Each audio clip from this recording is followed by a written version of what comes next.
20 yosh, 25 yoshga soqol ektiraman deb keladigan odamlarga biz %100 atkaz beramiz.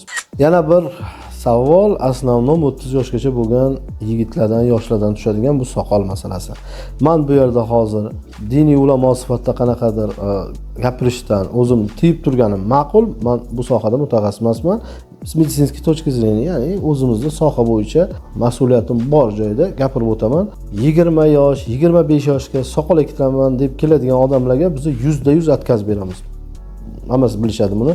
Nima uchun degan joyi bor. Birinchi o'rinda soqol tuklari va badanning ayrim joylaridagi tuklarimiz 30 yoshgacha o'sishda, ko'payishda davom etadi. 20 yoshda soqol qo'yishni orzu qiladigan yigitchalarimizga shu uchun bizdan atkaz olasizlar sizlar. Borib boshqa joylarga ektirib yurgan bolalarga aytamiz, juda xato ish qilyapsizlar, qilmanglar. 30 yoshgacha soqol transplantatsiyasini umuman men rekomendatsiya bermayman. Bu havodan olingan gap emas, bu kuchli mutaxassislardan ham so'rab ko'ringlar, shu gapni aytishadi. Bu meditsina nuqtai nazaridan keltirib chiqarayotgan gap. Endi u diniy tomondan keladigan bo'lsak, ko'p atkaz oladiganlarning sababi fatvo olgan biza xilqatni o'zgartiradigan amaliyotlarni qilmaslik va qaysi holatlar xilqatni o'zgartiradi degan joyi bor. Mana shunda biza o'sha fatvo asosida, ya'ni bu ishni qil, bu ishni qilma degan joyi asosida ish ko'ramiz.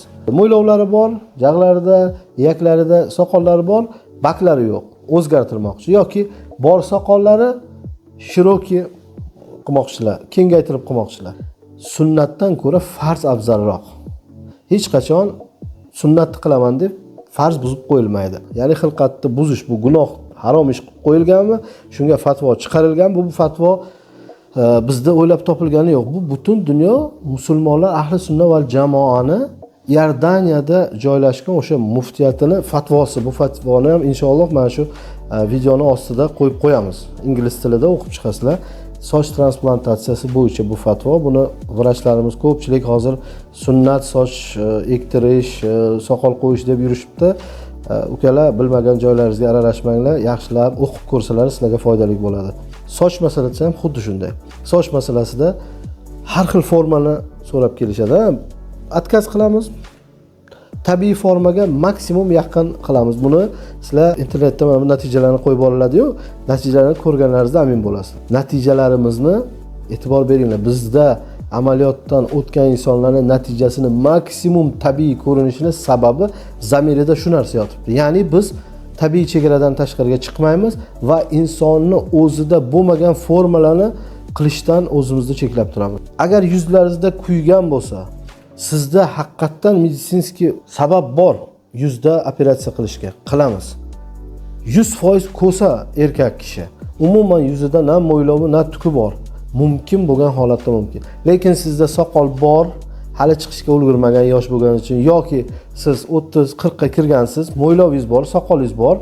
Endi siz tasavvur qilgandaqa soqol emas. Boriga shukr qiling, tamom. O'zgartirmang. Bizning maslahatimiz.